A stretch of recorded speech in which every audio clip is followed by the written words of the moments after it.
J'avais bravé le chemin parsemé de barrières qui nous séparaient. J'étais parvenue de manière étonnamment facile jusqu'à son domicile. Il m'a pris dans ses bras pour me saluer. Il sentait bon. Une huile qu'il avait ramenée d'Éthiopie il y avait quelques mois, je pense. Je me suis laissée emporter quelques secondes. Ensuite, j'ai fait une blague pour secouer la délicieuse torpeur qui me gagnait à son contact. Je suis une spécialiste du saut d'émotion. Il faut surtout éviter de perdre le contrôle de certaines situations. Il ne fallait pas qu'on oublie pourquoi nous étions là. Il fallait à tout prix mettre une pause à la solitude et aux pensées noires. Il y en avait des roses, des vertes et des pas mûres aussi, mais pour l'instant, la compagnie d'un être tangible était devenue un besoin essentiel. Il nous fallait l'ivresse du toucher, une drogue qui était devenue illicite. Il fallait s'économiser, y aller étape par étape, pour être sûr d'essorer le moment jusqu'à la dernière goutte de future nostalgie. Je suis allée à la cuisine nous servir à boire pendant qu'il préparait le dîner.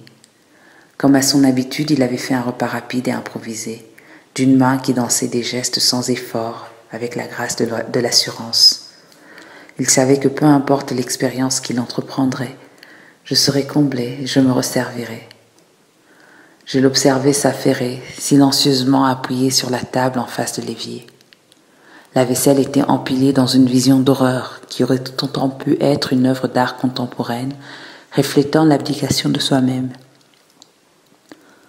Je savais pertinemment que c'était la première fois qu'il cuisinait en plusieurs semaines. Il faisait partie de ces personnes qui donnent aux autres ce qu'ils se refusent eux-mêmes sans hésiter. L'historique de ses livraisons à domicile gisait dans la poubelle en dessous de l'évier. J'ai été tentée de nettoyer, il m'en a empêché. La femme de ménage viendrait lundi.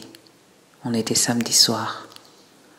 Je ne me suis pas empêchée de me demander par où elle passerait avec les flics qui grouillaient partout. J'ai détourné mon attention de la scène fascinante de chaos pour continuer à le regarder. Je ressentais une chaleur euphorisante se balader sans autorisation à l'intérieur de ma poitrine, en se hasardant même à glisser plus bas. C'était un moment banal, d'une grande qualité, comme on peut en apprécier dans les temps de confusion et d'incertitude.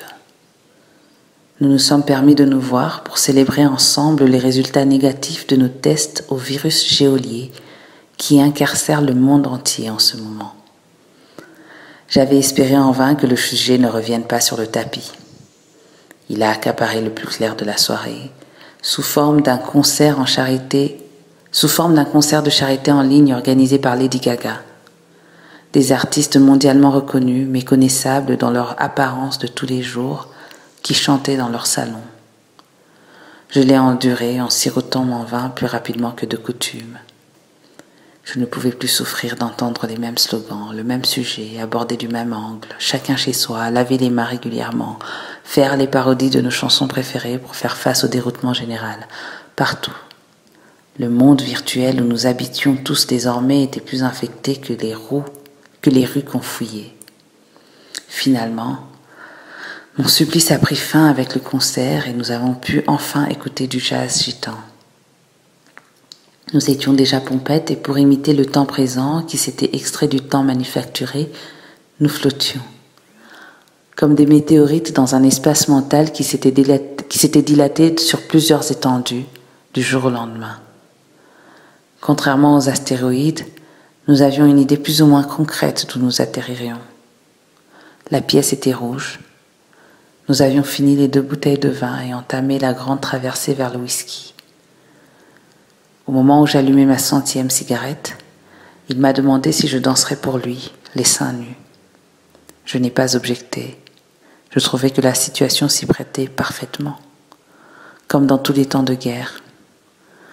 J'ai remis mes talons rouges que j'avais ôtés en arrivant et j'ai dégrafé le haut de ma robe, retiré mon soutien-gorge et puis je me suis mis en face du projecteur qui nous avait servi à visionner le concert.